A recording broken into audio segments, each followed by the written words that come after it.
Listen, man, please just get somebody here. She's laying on the floor. There's a freaking needle. It's wrapped, and I don't know what the hell it is. All right, there's no one around. Do you know what it's doing? I think she's freaking in heroin.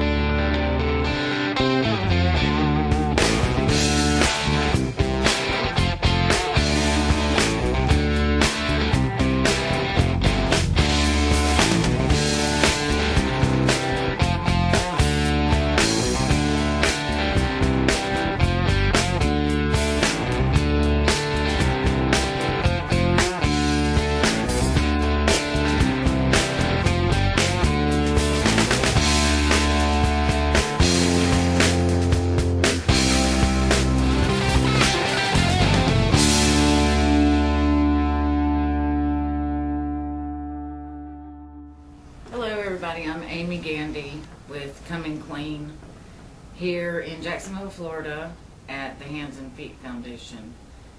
And tonight my guest will be Mike Aloia, and he's going to be coming clean on Coming Clean. So we'll be right back right after this commercial break. Come back. Hi, it's Rich Norton. I am a board member for the Haven Horse Ranch in St. Augustine, Florida. This is a wonderful ministry that specializes in equine therapy for special needs children. What an amazing ministry. If you'd like to support this ministry, go to havenhorseranch.org, havenhorseranch.org in St. Augustine, Florida, and you will bless somebody and you'll get blessed yourself. Appreciate you doing that. God bless.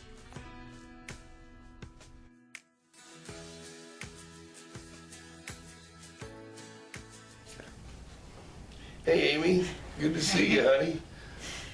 Hello everybody. This is Mike Aloia, my good friend, my brother, actually in Christ. And Amen. We are both recovering drug addicts, right? Yes, we are, and I tell you, this, when you had came to me about doing this show, it was, first I was a little bit shocked because, you were camera shy. But then I think once you came and started seeing what we're doing with these shows, and for you to approach me and really want to make a difference and have a show called Coming Clean and focus on drug addiction, I just thought that was like, wow, that's God working through you and in your heart and telling you to do this. Am I right? Yes, it has to be God. It's got to be God. I don't like being on camera or anything, Well, I tell you, you look great. Thank you. you. You've got a great presence with the camera, and you're a wonderful woman that has been through hell and back, and your story, I know, is going to inspire others out there, and that's why I'm here to be your guest. Right. Your story is going to inspire people too. Well, my story, woo. That's why we want to hear it. Let me, I grew up in Chicago. My cousins were bikers. I grew around rough neighborhoods and started getting high and drinking when I was like 12, 13. So, I pretty much most of my life, I never stopped.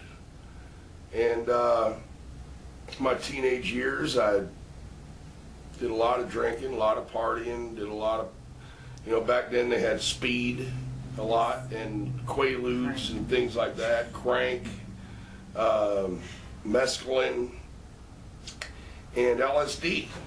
And I did a lot of that.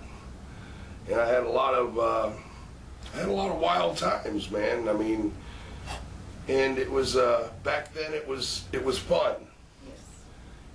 People got together, they did drugs, and they got high, and they had fun, living like there's no tomorrow. Yeah. And then when I got a little bit older, it was part of my routine. I became a functioning drug addict. And I was Did you really? Like, you could work and... Oh, I was working my butt off. 12, 14 hours a day, Started my own thing, cleaning, painting, repair work. Went out on my own, had a crew of guys working with me. Let me stop you for a minute.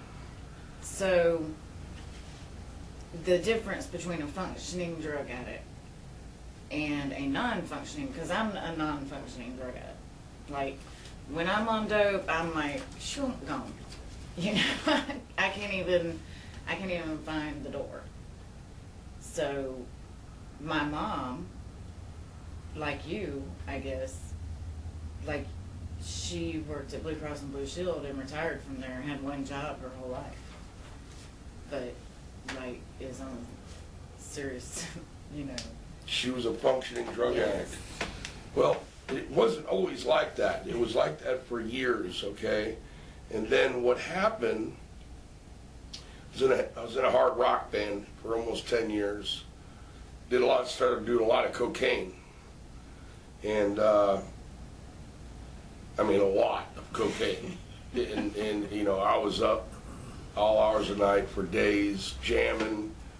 You know, I'd do the band thing, go to work, do the band thing, go to work, come home. And, you know, I was raising my kids, my wife, and I got to where, you know, it started to make me where I was very controlling. I was angry. It's either my way or the highway kind of guy, you know. Got to do this, you got to do that, we got to make this happen, you know. I was like Ricochet Rabbit. And then started to go through a divorce. The band was splitting up. I got into comedy. And I created the rock and comedy crew, and I started opening up for rock bands. I had me and Pete Hefty was out there with me with Justin. I had the Trailer Park Pimp. Had another guy who did musical parody. I had Ed the Possum Man, you know, 300-pound pissed off clown. I worked with him, the Disgruntled Clown Circus. And it was a lot of wild times, you know. I was going through a divorce, losing everything on one end. Band split up, but I still had plenty of work, plenty of money. Next thing I know, I had my own television show with Cypress Records, Showcase of Talent. And I was doing probably about $1,000 a day cocaine habit.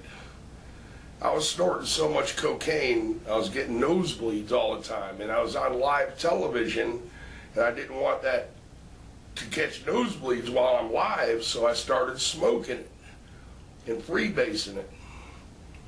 And I started smoking crack. And I started mixing crack and Oxycontin together and smoking that. I was 1,000 miles an hour every day, living very large. Anything Mike wanted, Mike had. I had the limousines, I had the hotels, I had women, I had anything that I wanted. But I didn't have the girl that I loved anymore, and I didn't have my family. I went through a divorce, ended up, my whole life spiraled out of control, and I found myself behind bars, facing 15 years for strong arm robbery. It was a bad drug deal gone bad with my friend Damian Cook. He was psychocomic. He was actually a security guard down at the courthouse, and he had smoked all my shit, and then I came back and I beat his ass, took his money, and we got some more shit. Well, he faxed my mug to all the hotels because he knew I was on the run and had warrants on me, right? I had broke probation. Life was just spinning out of control. Next thing you know, I was at the in-town suites, and they surrounded me up there. And this lady come running up with my mugshot saying, "That's him, that's him." I was like, oh my gosh. How come In-Town Suites is like so popular with drug addicts? Well, it's a place you can pay by the week. Right. You shut your door and do your stuff and nobody bothers you. I know, just to let you know, you can find them at the In-Town Suites if they go missing. MIA. I think a lot of people get into drugs and get deep into it because there's a certain thrill of it. There's a thrill of that nightlife. There's a thrill of the danger. being places you really don't need to be, doing things you don't need to be doing, being with people that your mom always told you to stay away from. Right, because your mom told you to stay away from us. Yeah. Well, but the thing is that I thought I was in control. And I thought I controlled the drugs, but the drugs ended up controlling me. And they took a hold of me. And that's where the devil had a hold of me and did not want to let go. And I still have problems today with control. Do you? Like, How I so? want What to do you mean? control everything. Like, Well, I've learned that I'm Like not my in husband? control, but the thing is, I always still, the hardest thing is to not worry and give God your burdens, and James is helping me with that too, because sometimes, I act like everything's cool, but you know what? Silently, things can pile on you and worries, and I don't share a lot with people. I've learned to keep to myself. I like my solitude, and since I've been clean almost 15 years, it's opened up a whole different life. right. You And know. but the one thing that I found out with drug addicts, just because I know because I am one, for myself, I don't like to put my business out there. Yeah. I've always kept it to myself, and I still do. And my husband is a good man, but when somebody tells you not to worry, it's not that easy. No, it's the hardest thing to do is Right. But God tells us that to give Him all your burdens. It's like, in fact, it says, I forget which verse it is, but it's almost like He's the old Godfather telling you, don't worry about nothing, pray about everything. It's what He says. I know. It's like, okay, okay, don't worry about nothing. Just pray about everything. Okay, boy, wow. Yeah. That's hard. And I'm like, okay, because I don't know, but I have children, that are out there. Yes. And, the don't worry, pray about everything is. Well, when I was a kid, I didn't worry about nothing. I lived like there was no tomorrow. But as you get older, you got responsibilities, and the hardest thing to do is to give it. When you're younger, you're innocent. You don't worry about nothing. And you don't care. You don't care. But we got to go to a commercial break. And we'll be right, because I want to talk about the kids and how it affects children, when you're a parent and you're on drugs. Yes. All right. We'll be right back. We'll be right back. Hey everybody, Johnny Van Zandt here from Skinner. Hey, I want you to donate to the Hands and Feet West Side. West Side's the best side. There you go. That's where I was born at. Anyway, hey, listen, they're feeding homeless vets, homeless people, helping people recover. They're a good organization. Don't forget, donate to the Hands and Feet West Side. God bless. Rock and roll, bro. Please donate to the Hands and Feet Foundation West Side today. This ministry is a 501c3 non-for-profit organization. They feed people everyday hot meals. They give away clothes and food, and they also offer a sanctuary and prayer. Donate to the Hands and Feet Foundation on the West Side, Jacksonville, Florida, right there on 103rd Street. God bless you. Tell them American Hearts Radio sent you. We're on a mission for God. Please visit Hands and Feet Westside, www.facebook.com/handsandfeet.org, or give them a call at 904-465-5083. 904-465-5083. Hey everybody, go to handsandfeetfoundation.org and support them. Don't forget, support. For the Son of Man who came to seek and save the lost. Luke 19:10.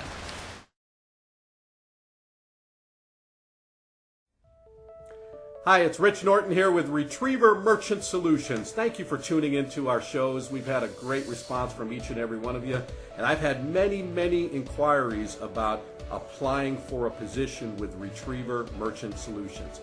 Yes, we do have opportunities. If you're a go-getter, you like meeting people, you have dreams, you have aspirations, you have big goals, and you want to be a big success. We're going to teach you, we're going to train you, we're going to help you. Give me a call at 904-434-4635. Rich Norton Retriever Merchant Solutions, 904-434-4635, and we will help you make your dreams come true. Hey, we're back. We're back. It's Amy Gandy and Mike Aloia talking about drug addiction and coming clean with it. Amen. That's right. So before we went to break, we were talking about children in drug addiction. Well, yeah, how children are affected. You know, and I know my kids were affected by my drug use. You know, now later that I've got a good relationship with my children, I'm so grateful for that. But I remember being locked up behind bars and behind that glass, and my kids coming to visit me, and that feeling, you know, my kids knowing your dad's a drug addict, he did bad things and he's behind bars. And that hurt so deeply. I guess when I got clean, I was trying to make up for bad lost time, you know? Yes. I have an 18-year-old and a 21-year-old, and then we have 4 that are older. And the hardest thing for me to do was to forgive myself. Yeah, me too. You know, because me too. That's something that somebody told me in recovery, and that's one thing, you know, I don't know who told me that, because when I first got into recovery in the rooms, I was like, screw all y'all. You know, y'all are all happy, you're all on drugs. You cannot be this happy and not be on dope. You know, so the guy told me, he said, you have to forgive yourself. If you don't forgive yourself, this is never going to work. Because I'm always, I mean, you know, like you, I cry, I worry about my kids. You know, my kids would have to come see me in rehab somewhere, you know, and they would have to leave. You know, and I was there, stuck there. Yeah. And God knows. It's like I had to do like a supervised visitation and stuff like that. You know, my ex-wife was very bitter, you know, because I destroyed the marriage. And how long you've been clean? I was married 15? 20 years. And you've been clean 15, right? Yeah, almost 15 years now. So y'all all have a good relationship? Yeah, we actually get along good now. She's really nice to me now, thank the Lord. But there was a time where, you know, it destroyed her. Right. Because she was my childhood sweetheart. We had a great life together. We had a nice house. We had things. I helped her get through college. We got 2 beautiful daughters. And she showed a lot of bitterness and resentment and anger towards me after the divorce. And it took a long time in her to hit some hard knocks and to see me be able to turn my life around and to be there for her and the kids now. Right. You know, and I think that's where it started to ease her heart. Yeah, you have to do the next right thing, you know, all the time. You got to fix yourself. That's right. If you don't fix yourself, you can't help anybody or do anything. Absolutely not. Because, you know, like my husband says, I'll wreck the train. You know, I'm going to wreck the train, don't let me drive it. There you go, yeah. I had to first forgive myself, give the control up, which is so hard because I always want to grab the steering wheel back, you know. You got to humble yourself. Yes, you know, and one of the things I wanted to talk about was you have a girlfriend now, right? Yes, and you know, it's weird because I never thought that I'd fall in love with a heroin addict. And it's so weird that me being on the other side now and visiting her in jail and knowing, honey, you're going to be okay. That's crazy, isn't it? Yeah. That's crazy. I know right where you're at. I have been right where you're at. An addict, behind bars, facing time, and you got to go through that process, which is going to take a long time. But you know what? Knowing that you've got somebody there that loves you and cares about you, which that was my father. I thank God for him. He was the only one during my hard times that never gave up on me. And he bestowed that in me to not give up on somebody you love unconditionally. That's right. It takes one person. That's right. It takes one person to save somebody's life, and that's... And I know that's with you and James. Yes. You guys never gave up on each other. My husband never gave up on me. Amen. I gave up on him a lot.